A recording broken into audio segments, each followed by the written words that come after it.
Ladies and gentlemen, these are hard questions for the hard cases. How to defend life. Please welcome our panelists. From Let Them Live, Emily Berning. From Live Action, Alison Centofante. Minnesota Representative, Michelle Fischbach. And your moderator, the New York Post, Kelly Jane Torrance.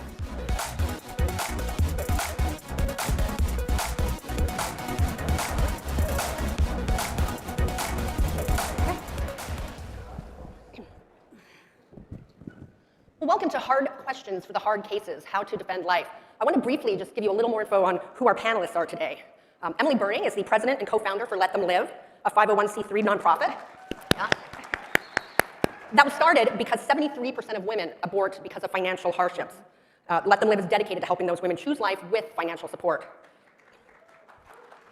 Alison Centofante is the Director of External Affairs at Live Action, a nonprofit that exists to shift public opinion on the killing of preborn children and defend the rights of those most vulnerable. And finally, Representative Michelle Fischbach, who represents Minnesota's 7th District. She spent over 20 years in the Minnesota Senate, including 4 as president of the Senate, and she was the first woman to hold that position. She later served as lieutenant governor. She's from Minnesota and got her BA in political science and economics from St. Cloud State University and her JD from William Mitchell College of Law. So, I think it's great that CPAC is focusing on the hard questions, the hard cases. Even 66% of Americans who identify themselves as pro-choice are against third-term abortions. So there's certainly some issues that there's widespread agreement on this is wrong. But the tougher questions come at the beginning or when there's medical issues, and that's what we're going to talk about today. So one of the first questions I'd like to ask is, if someone's a devout Catholic, for example, or has some other religious belief that prohibits abortion, it's easy. It's easy to tell them why they should be pro-life. What if you're talking to someone who is not religious, is maybe an agnostic, an atheist, they're not really sure, they don't have that easy in to being pro-life? How would you try to convince that person, try to bring them on board? What could you say to that person? And I will just jump in. First and foremost, I think if it's a religious basis or you're an agnostic, whatever the case is, life is worth protecting. It is worth protecting. We respect one another because it is a life, and it's very important to do that. And I think it's just plain and simple that it's that simple. But in addition to that, science is showing us so much about the humanity of the unborn. Now I will say I'm the oldest on the panel. I have 5 grandchildren and another on the way. And when my children were born, you had those little grainy ultrasounds. And now you've got the 4D, and you can see if the baby's smiling. And so science is showing us so much about the humanity of the unborn that it is undeniable at this point that it is killing a human life. And so that is one of the things that you have to talk about, is make sure they understand that this is a human life, and it is certainly. And so much of the time we all probably add a gift from God. Yeah. But it is just simply a human life that deserves to be respected and preserved. Well, that's a great point, Michelle. I've talked to a lot of pro-choicers who sort of say, well, scientifically, a fetus is not a baby. And they really tend to fall heavily on and actually accuse pro-lifers of being anti-science. But you bring up a great point. Science is actually helping us understand even better what a fetus looks like, what a fetus goes through, what a fetus feels. Yep. We're getting all that more information. Yeah. Emily, I thought you'd have some great things, because your organization, I understand, is a secular one. Yes, and that was extremely intentional. Let Them Live, we reach so many women. We reach so many different types of women that aren't necessarily, just Christian. And we wanted to be a little bit different. We wanted to ensure that our support went to every single type of woman. And like you had mentioned, Representative, the pro-life issue is not just a religious one. It is very heavily, religious as it is, but it is not just simply religious. So we do have scientific arguments, and it doesn't have to be religious. Supporting women, supporting unborn children, it's just something we should do as human beings. And so, that was a very intentional thing, like we did with Let Them Live, is making it secular, just so that we can kind of switch up the narrative a little bit and show that we are reaching a lot further than just the church. Great. And thank you, guys. So that was a question I thought was great, because we don't hear that perspective a lot. But here I'm going to ask a couple questions that you probably get a lot, and I'd love to hear what you have to say. I'll start with you, Alison. So what about people who say that there should at least be an exception for the life of the mother? What happens if a doctor says, you know what, this pregnancy is too dangerous for you, you may not live through it, it's life-threatening? What do you say then? That's a great question, and we're seeing that come up often. The pro-abortion movement is heading in that direction, always highlighting these life of the mother cases. And I need to frame the argument this way. When we're talking about abortion, we have to make sure we know what we're talking about, defining the terms. And what's been said so far is absolutely true. You can make a religious case. You can absolutely make this a case from science. The fact that there's a heartbeat that starts at 21 days, it's detectable at 6 weeks, and at the moment of conception, there is life. That is a unique human DNA, and that is worthy of our protection. It's how we all started, and that's at the core of this issue. Yeah. So with that in mind, knowing that that's a little innocent baby, and then also knowing what the procedure does, I would be remiss if we had a conversation about abortion and didn't share what an abortion is. Abortion is the intentional and direct killing of that innocent baby via starvation, dismemberment. It's violent. It's terrible. And we at Live Action have videos that show a medical animation that change people's minds on this every day. So with that in mind, abortion kills an innocent preborn baby that's also got a beating heart already at 21 days. To the life of the mother argument, I will say this. I thought there were cases too at one point where you had to pick between mom and baby, who's going to live and who's going to die. And we have done so much research talking to the world's leading OBGYNs that they say no, absolutely not. Former abortionists have even said no. The goal is to always, should be, to save them both. So if a mother does find herself in a high-risk pregnancy, if she's experiencing preeclampsia, high blood pressure, then if that baby needs to be separated from that mother, the answer, guys, is early delivery, early induction, or C-section, not dismembering that child. There is no need to go in and intentionally kill that child. And we have talked to leading medical experts who agree. Now, obviously, if we do an early delivery or C-section of a baby before viability, the odds are not great that the baby's gonna live, but that is incredibly different than intentionally killing that child. And in fact, I'll end on this. An emergency C-section to help that mother can be done in under an hour or two. A third trimester abortion that occurs after 24 weeks when these high-risk cases can develop takes 2 to 3 days. So you tell me what's safe for that mother if we're really about making sure that they can be separated from their child in order to save their life. So we need to push back on that narrative, always try and save them both, and moms do better when they have a chance to be with that child, see that child, and not end its life.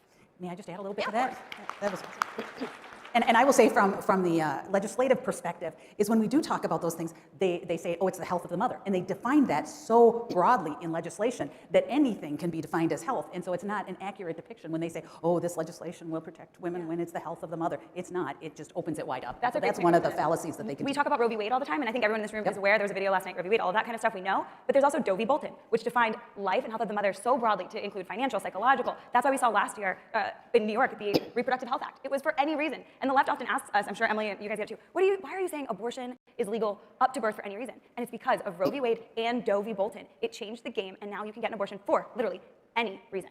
Yeah, that's actually an important point too. Is I find liberals often try to redefine terms to win since they can't win in the court of public opinion. And I think we've seen that with immigration, for example, on what counts as seeking asylum. We now have financial reasons as an asylum seeker. Of course, originally a refugee was someone fleeing political persecution. So they can't win with the public. They will redefine the term. So I think that's a great question. Since we're sort of focusing on the science right now, I'll ask this now. And so what if the doctor tells the mother this baby is going to be born would be born with serious disabilities or serious developmental issues? Either the child will likely die very quickly or will have a horrible, burdensome life. What do you say then? Who wants to?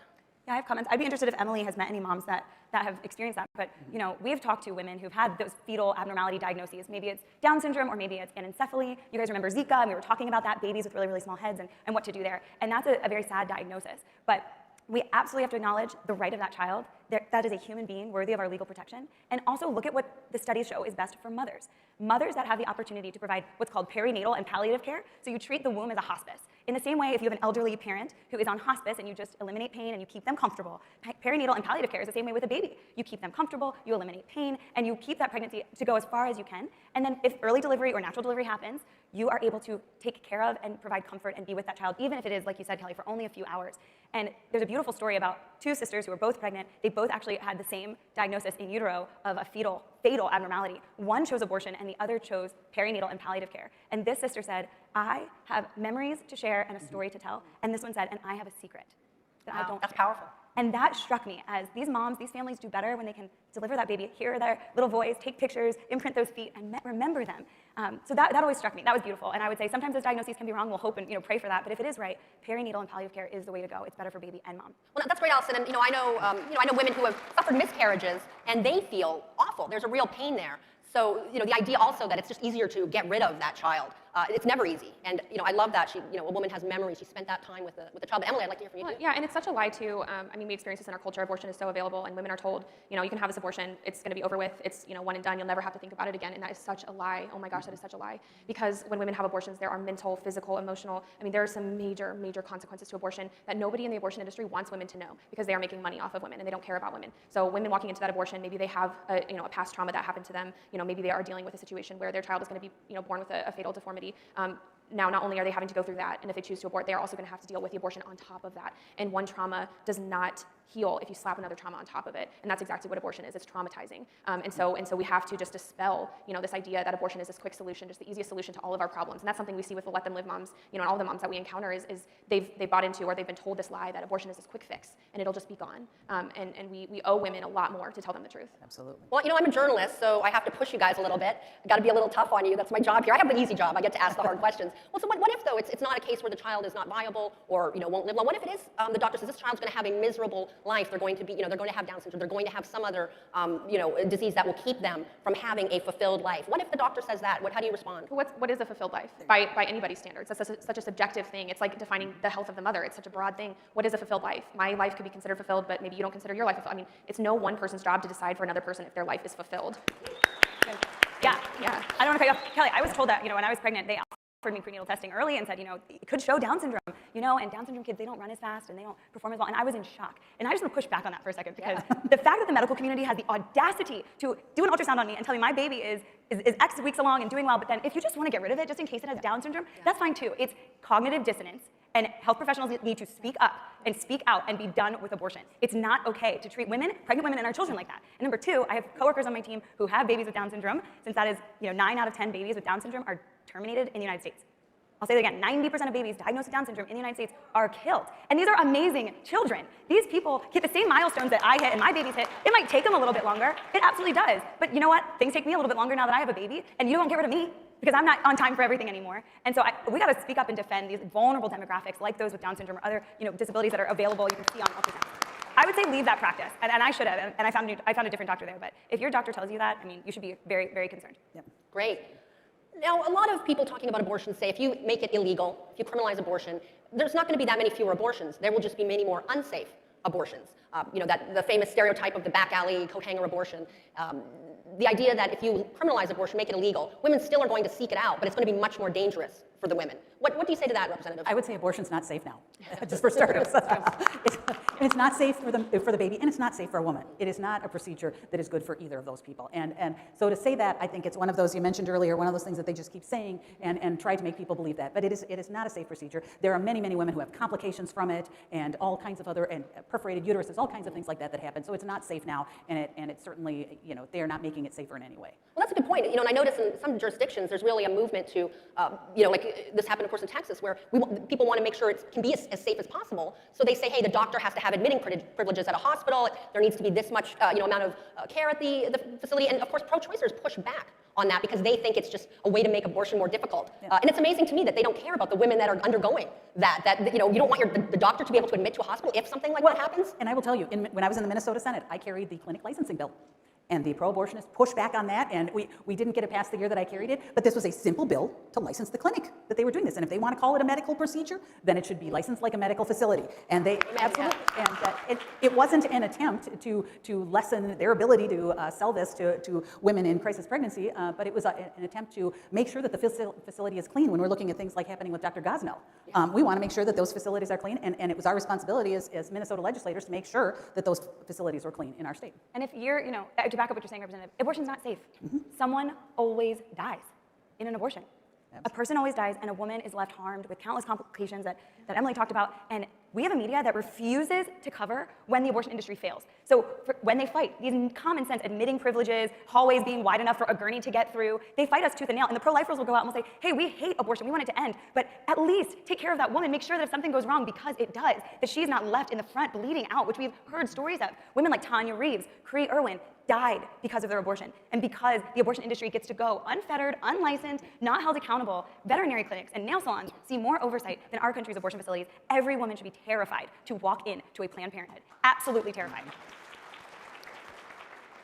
Well, shifting from the more scientific stuff, you often hear pro-choicers say, well, what if you get a young woman who gets pregnant, or a young girl, even a teenager, not even finished high school, say. They say this girl is making a choice between getting an education and actually being able to take care of herself in life and being able to have that baby. I mean, those are the choices that they say. And of course, often, girls in that situation, maybe their parents are also trying to pressure her to have an abortion. They think having a baby will ruin her life. Often at that age, the guy is not really in the picture. He's reluctant. He's probably putting some pressure on her as well. What do you say to that girl, Emily? Yeah, well, this is something we unfortunately have to deal with every single day at Let Them Live and other crisis pregnancy centers as well. Anybody that is helping women with these decisions. The one thing that I want to say, if I could say it, is circumstances are temporary and abortion is permanent. Yeah. And Great, yeah. That's great line, yeah. We are facing a situation in our culture where the slightest problem can arise and you're pregnant and the solution is abortion. But what if the solution is something else? And that's what we fight for at Let Them Live, is when women say, I am not going to be able to get an education and have this baby. I can't afford my rent. I'm living in my car and I'm supposed to have this baby. I just can't do it. It's because we have this so anti-woman culture that's saying, if you have a baby, you can't do anything. You can't do it. You have to kill your child to be successful. That is what the culture is telling women, and we have to be so opposite of that. And that's what we do at Let Them Live. We tell these women, we are here for you, we support you, we are all surrounding you. And we love you, and we love your baby. And your circumstances right in this second, those temporary circumstances, do not define you as a mother. They do not define you as a person, and we will help you get out of that so that you can make a life-affirming decision. And I mean, like I said, this is something we deal with all the time, and hearing stories of Let Them Live moms who have been at the lowest of their lows, facing pregnancies where their husband or the baby's father leaves them, and they have no family, and they are just scared, and they have no resources. You know, that's when we show that we're there for them. And tonight, Let Them Live, we're premiering our documentary at 6:30 p.m., and you will hear stories of Let Them Live moms who were at their lowest point with no hope, with abortions scheduled, about to commit suicide because they couldn't handle the decision that they felt like they had to make. We don't want women feeling like they have to be backed into a corner, and that corner being abortion. We need to give them more options, and more options means stepping up for them financially, stepping up for them with resources, love, emotional support. I mean, just surrounding these women. And politics is downstream from culture. So if we expect to change anything, we need to change the culture, and that starts with letting women know that we are here for them. Yep. That's great, Emily. You know, you're so right about culture. You know, I don't know if you remember, I think it was like about a year ago or so, the actress Michelle Williams said that she had an abortion when she was early in her career, and she was happy because she doesn't think she would have came so far. She would have come so far in her career if she had had that child. And you know, here's a well-known actress, award-winning actress, telling people, hey, you can't be an actress and have a baby early on. And I think we've seen many actresses who have proved her wrong. Well, it's not one or the other. You know, why does our society say it has to be one or the other? You either choose your education or your child. You either choose paying for your rent or you choose your child. It does not have to be a one or the other situation. Women are strong enough to do what they want to do in life and have a child if they choose to. I mean, like, they can do it. And this culture is telling women, no, you can't. And we're telling them, yes, you can. Yeah, and the only people that are telling women that are Michelle Williams, the pro-aborts, are the only ones telling women, hey, you can't do it all. Right. People that aren't helping them. Yeah, and you're going towards politics, and I want to say, here, you guys are here because you care about politics. I want to remind you, who makes money? When a pregnant woman walks into Planned Parenthood, they see money. When they walk into like Let Them Live, Live Action, a pregnancy resource center, we're like, let's just help you. All of the things that we do for free. The pro-life movement is here to volunteer our kindness and our love and support. So if you're like, yeah, I don't understand why abortion is really like so entwined in our government affairs and our culture, follow the money. The government funding that they get still to this day is used to market to all of our family and friends their own stuff, and they turn around and they can prop up these politicians that go to DC and make sure that abortion's protected. It's sick. Pull their taxpayer funding, and you will see the pro-life movement step in to take care of women and the abortion industry fade out. It's because we're propping it up with our own money. Well, I have to say I had a few more hard questions to ask you, but our time is up. But I have to say, you ladies, lovely ladies, answered every question with aplomb, and I can't imagine somebody coming away from talking with one of you without having their hearts changed and their minds. So thank you so much to the panelists.